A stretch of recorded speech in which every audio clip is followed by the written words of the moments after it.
Месяц Мухаррам является первым месяцем года по мусульманскому календарю. Это один из 4 запретных для войн.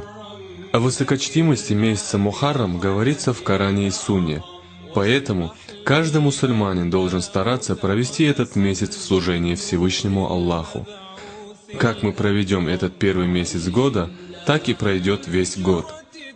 Достоверный хадис, переданный муслимам, гласит: после месяца Рамадан самым лучшим для соблюдения поста является Мухаррам.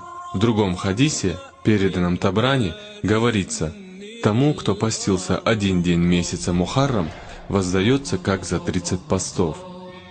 Самым ценным днем месяца Мухаррам является Ашура. В день Ашура, а также в предыдущие или следующие дни, желательно соблюдать пост. Согласно одному из хадисов, пост в день Ашура очищает мусульманина от грехов за предыдущие и последующие годы. А за крупицу подаяния в день Ашура Всевышний Аллах даст вознаграждение величиной с гору Ухуд. В день Ашура раздают садака, радуют детей и близких, читают Коран, совершают другие богоугодные дела. На этот день приходится сотворение Всевышним Аллахом небес, земли, арша, курса, ангелов, первого человека Адама, мир ему. Светопредставление, конец света, также наступит в день Ашура.